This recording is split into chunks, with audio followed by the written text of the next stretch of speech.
बहुत समय पहले एक असुर था जिसका नाम दंभोदभव था। वह अत्यंत क्रूर और बलशाली था और अपने शत्रुओं को नष्ट करने के लिए किसी भी हद तक जा सकता था। एक दिन उसने भगवान सूर्य की कठोर तपस्या शुरू की ताकि वह अमृता प्राप्त कर सके। भगवान सूर्य उसकी तपस्या से प्रसन्न हुए और उसके सामने प्रकट हुए।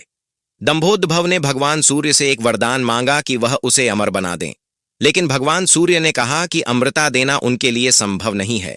इस पर दंभोदभव ने चतुराई दिखाते हुए कहा कि वह एक ऐसा वरदान चाहता है जिससे वह अपराजेय हो जाए। उसने भगवान सूर्य से 1000 कवच देने की इच्छा जताई जो तोड़े नहीं जा सकें और जिन्हें तोड़ने के लिए हजारों वर्षों की तपस्या करनी पड़े। भगवान सूर्य उसकी चतुराई में फंस गए और यह वरदान दे दिया। अब दंभोदभव के पास 1000 कवच थे और वह अब अपराजय हो गया।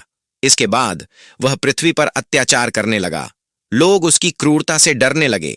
भगवान सूर्य को अपनी भूल का एहसास हुआ और उन्होंने भगवान विष्णु से सहायता मांगी।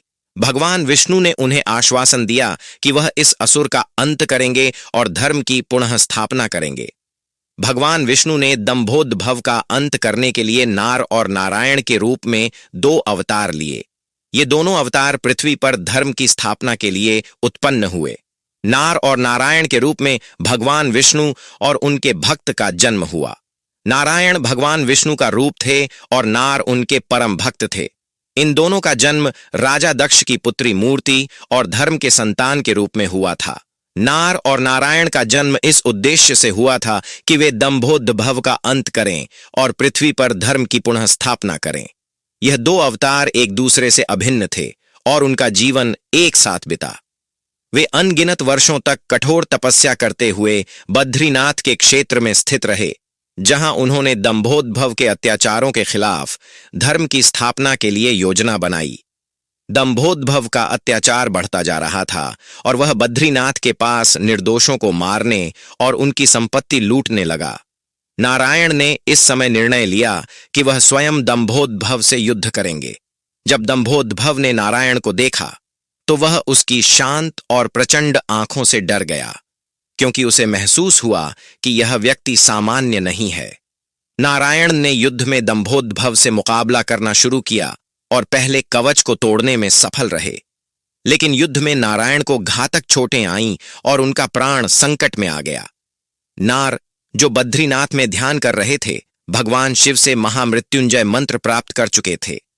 इस मंत्र के प्रभाव से नारायण का जीवन पुनः बहाल हो गया। अब नार ने दंभोदभव से युद्ध शुरू किया। नारायण और नार की जोड़ी ने मिलकर एक एक करके दंभोदभव के 1000 कवचों को तोड़ा। दंभोदभव के कवच टूटते गए और वह भयभीत हो गया। उसने भगवान सूर्य से सहायता की प्रार्थना की। भगवान सूर्य, जो पहले उसके भक्त थे, उसकी मदद करने के लिए तैयार हो गए, लेकिन नार ने नारायण के साथ मिलकर भगवान सूर्य को शाप दिया कि वह अगले जन्म में इंसान के रूप में जन्म लेंगे। भगवान सूर्य ने इस शाप को स्वीकार कर लिया। नारायण और नार के द्वारा दिया गया शाप इतना प्रभावशाली था कि भगवान सूर्य और दंभोदभव ने अगले जन्म में इंसान के रूप में जन्म लिया। यह शाप इस प्रकार महाभारत के युद्ध में दंभोदभव के रूप में कर्ण के रूप में परिणत हुआ।